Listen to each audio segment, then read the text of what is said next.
Dans un texte scientifique, la structure des montagnes est décrite comme suit. Là où les continents sont les plus épais, comme dans les chaînes montagneuses, l'écorce s'enfonce plus profondément dans le manteau. Dans un verset, ce rôle des montagnes est indiqué à travers une comparaison à des piquets.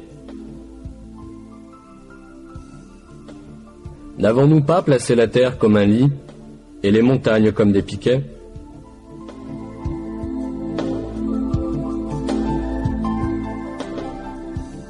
Autrement dit, les montagnes fixent l'écorce terrestre en s'étendant au-dessus et au-dessous de la surface de la Terre, au point de conjonction de ces plaques.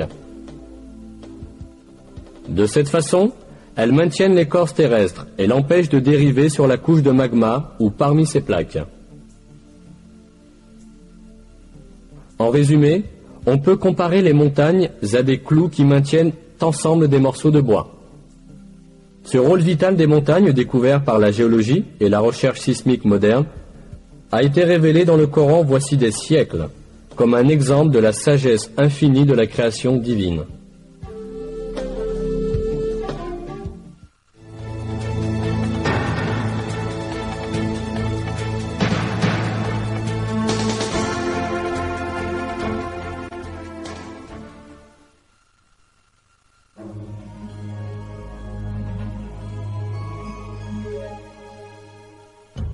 Dans un verset, nous apprenons que les montagnes ne sont pas immobiles, comme elles semblent l'être, mais sont constamment en mouvement.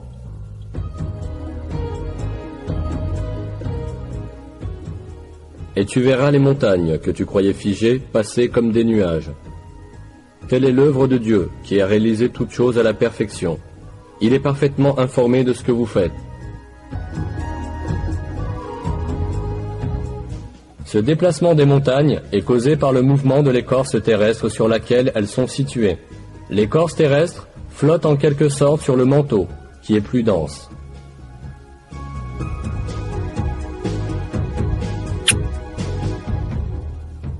C'est au début du XXe siècle que pour la première fois, un savant allemand du nom d'Alfred Wegener a avancé l'hypothèse que les continents de la Terre avaient formé un seul bloc dans les phases initiales du monde, puis avaient dérivé dans différentes directions et s'étaient ainsi séparés en s'écartant les uns des autres.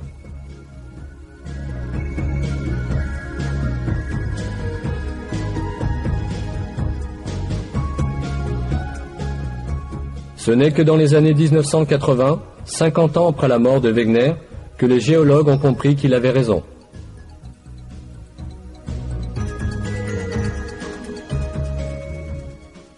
Découvert grâce aux recherches géologiques effectuées au début du XXe siècle, ce mouvement de l'écorce terrestre est expliqué par les scientifiques comme suit. On a mesuré la dérive des continents d'1 à 5 cm par an. Un point important doit être souligné ici. Dans le verset, Dieu décrit le mouvement des montagnes comme une dérive. Aujourd'hui, la science moderne utilise l'expression dérive des continents pour décrire ce mouvement. C'est sans aucun doute un des miracles du Coran que ce fait scientifique, qui a été récemment découvert par la science, ait été annoncé dans le Coran.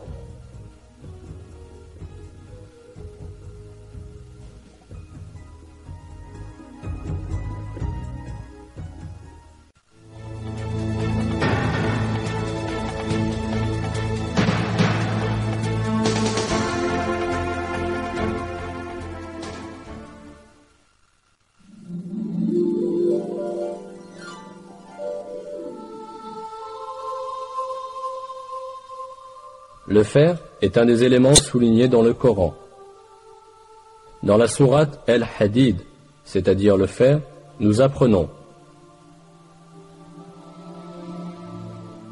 Et nous avons fait descendre le fer, dans lequel se trouve une force redoutable, et des avantages pour les hommes.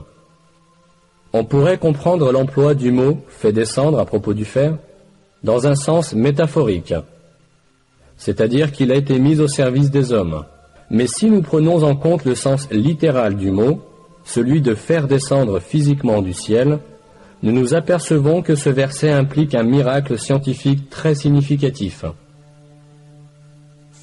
En effet, les découvertes astronomiques modernes ont révélé que le fer qui se trouve dans notre monde provient des étoiles géantes des confins de l'espace. Les métaux lourds de l'univers sont produits par le noyau des grandes étoiles. Notre système solaire, lui, n'a pas la structure nécessaire pour produire le fer à lui tout seul.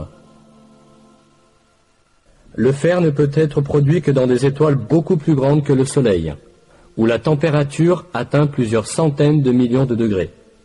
Quand la quantité de fer dans une étoile dépasse un certain niveau, l'étoile ne peut plus le supporter et finit par exploser en ce qu'on appelle une nova ou une supernova.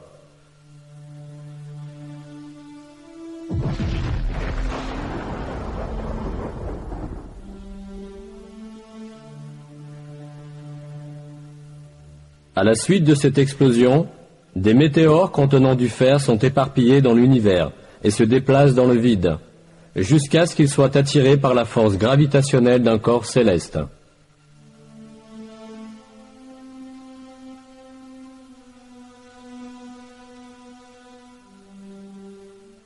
Tout cela montre que le métal ferreux ne s'est pas formé sur la Terre, mais a été transporté dans l'espace par des météores depuis des étoiles en explosion, et est ainsi descendu sur la Terre exactement comme l'affirme le verset.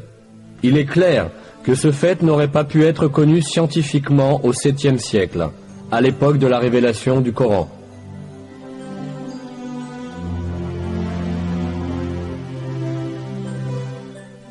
Et nous avons fait descendre le fer, dans lequel se trouve une force redoutable et des avantages pour les hommes. De plus, le 25e verset de la sourate El-Hadid, qui mentionne le fer, comporte deux codes mathématiques intéressants.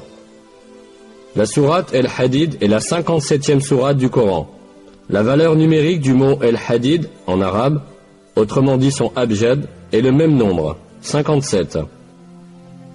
La valeur numérique du mot Hadid, tout seul, est 26. Et 26 est le code atomique du fer.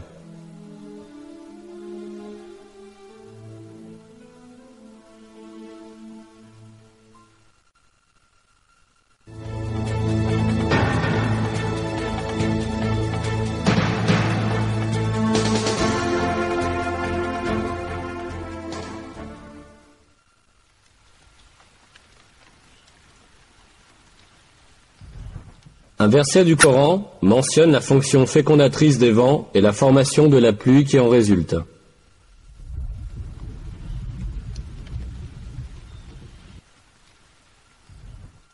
Et nous envoyons les vents fécondants, puis nous faisons descendre du ciel une eau dont nous vous abreuvons.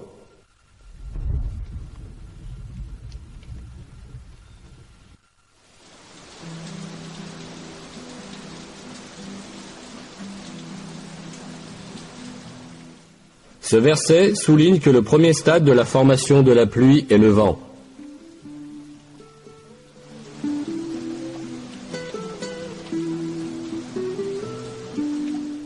Jusqu'au début du XXe siècle, la seule relation que l'on connaissait entre le vent et la pluie était que le vent apportait les nuages. Mais les découvertes de la météorologie moderne ont démontré le rôle fécondateur des vents dans la formation de la pluie.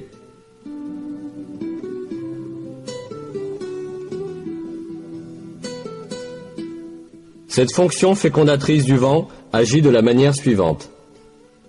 À la surface des océans et des mers, d'innombrables bulles d'air sont formées par l'écume.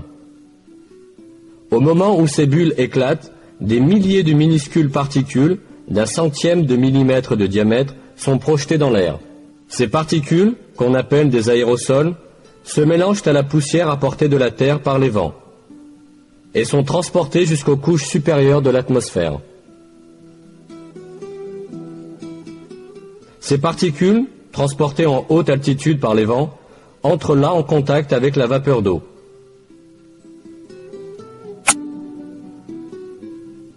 La vapeur d'eau se condense autour de ces particules et se transforme en gouttelettes d'eau. Ces gouttelettes d'eau s'assemblent d'abord pour former des nuages, puis tombent sur la terre sous forme de pluie.